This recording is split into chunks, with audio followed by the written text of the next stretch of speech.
got a standard normal problem here, and we've got a retailer looking to determine how much stock to order based on the item's weekly demand. The demand is normally distributed with a mean of 2,500 units and a standard deviation of 300.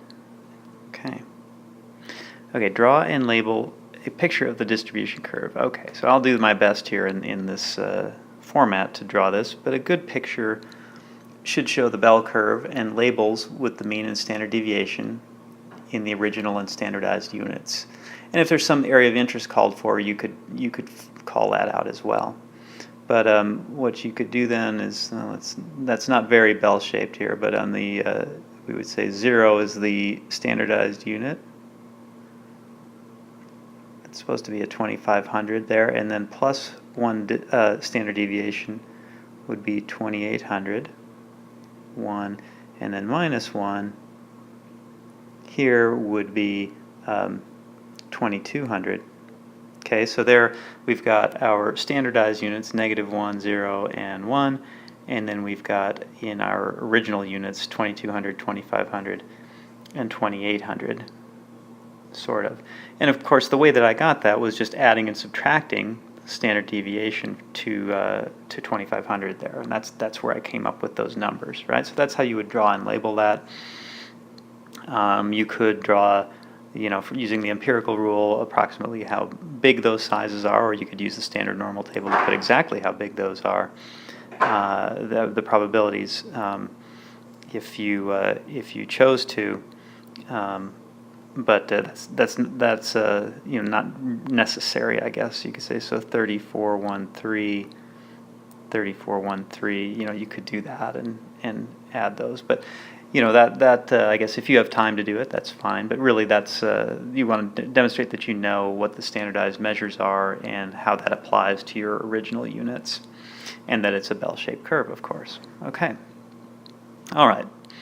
Now, part B, if the retailer has 2,750 of the item in stock, what is the probability that the demand will be greater than the inventory? Okay, so we would then calculate then what is our Z value, how many standard deviations above or below the mean is this 2,750, and then we could see how or what the probability is using our standard normal table right here. Okay, so we would say then Z is going to be 2,750 minus 2,500 over the standard deviation, which is 300.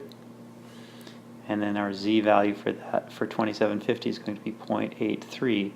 So it's not one standard deviation above the mean, right? And if you refer back to our table above, right, 2,750 would be just under that, under 2,800, plus 1 standard deviation.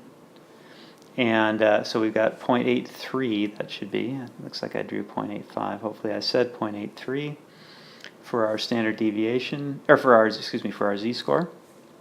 So to get that, then the probability for that is we go 0.8 plus 0.03, and we line that up, and then we have 2967. Okay, so if I were to draw this, then we would say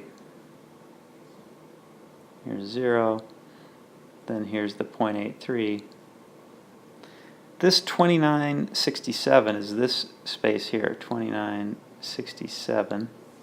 Okay, but what we're looking for back here is what's the probability that weekly demand will be greater than the inventory? This area up here. So we would say then 0.5, right, because this is showing half the mirror image. 50% of the table is shown here in the standard normal table. So we have 0.5 minus 0.2967, and that result is then going to be 0.2033. So there's just over a 20% chance that if he or she has got 2,750 of the item in stock, that the weekly demand will be exceeded. Okay, so a 1 in 5 chance, basically, that that's going to happen.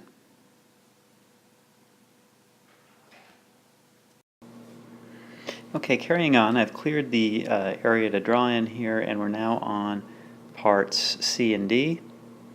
Here, we've done A and B. For the item of interest, if the retailer wants to be out of stock no more than 2.5% in a week, how many units should the retailer stock? Okay, so again, if we were to draw this, what this would look like here, we'd say over here, this is 2.5%. And we want to know how many units to stock. Okay, and so to find that, we have to find the equivalent z value here for 2.5%, and then drop that into the equation z equals x minus mu over sigma. Okay, so and then we'll solve for that. So in this case, then, what we would say is, again, the table is 50%, right? So 0.5 minus 0.025 equals 0.4750. Okay?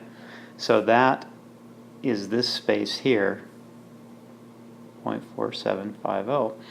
And we need to find what z value that corresponds to. Okay, so we looked for that value in the body of the table here. And that, in this case, that specific value is there, 0.4750. Sometimes, as we recall from class, we have to find the closest one or split the difference. But then our corresponding z value then is going to be 1.9, and up here, 6. So this value right there, 1.96. Okay, so then dropping that into this equation to solve for how many do you need to keep in stock, we would say 1.96 equals x. That's what we're still looking for, right? That in the end, that's what we want, minus the mu, which is 2,500 over 300. Okay, so we would then multiply each side of the equation by 300, right, to get rid of this. So then it becomes 300 times 1.96, and we've eliminated the 300 over here. And then we get 300 times 1.96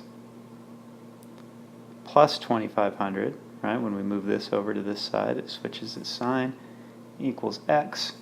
Okay, and then so the result of that, when you multiply all this out, 300 times 1.96, that's what that's supposed to be.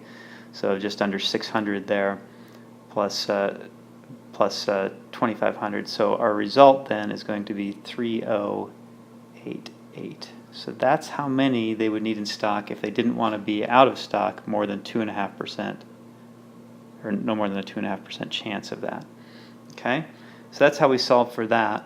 Now, I'm going to clear this area again, and then we'll look at solving part D, which has a new standard deviation of 500. So hang on.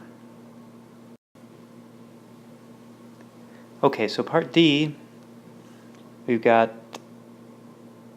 a new standard deviation of 500. Okay, so just in thinking about this, if you've got a bigger standard deviation, you've got more variability in demand. So if you want to maintain this 2.5% out of stock target, you would expect you're going to have to carry more inventory to do that, right? Because it's more variable. Some weeks it's higher or lower than the standard deviation before of 300. Okay, but we solve it the same way. The 2.5% is still, z is going to be 1.96, just like we did the last time, right? So we're looking up the 0.4750, and we get 1.96. And that equals x, so we've got this that we're still looking for. 2,500 is still our mean, but now 500 is our standard deviation. So again, doing the same thing as we did before, we cancel out that 500. 500 times 1.96 plus 2,500 is going to equal x. Okay, when you simplify that equation. And so when you multiply all of that and multiply this and then add it to the 2,500, we end up with 3,480. Okay, so 3,480 is the answer to part D. you would need to stock 3,480 if your standard deviation increases from 300 to 500. And you recall from Part C, it was 3,088. Okay, so you need another, let's just say 500 items on hand if your standard deviation increases, your variability in demand increases by that much. So if you have a way to reduce the standard deviation, you'd want to do that, and then you'd have lower inventory costs if you were able to do that. Otherwise, you're going to have to stock quite a few of these items to maintain that target, or perhaps change your target from 2.5% to something else.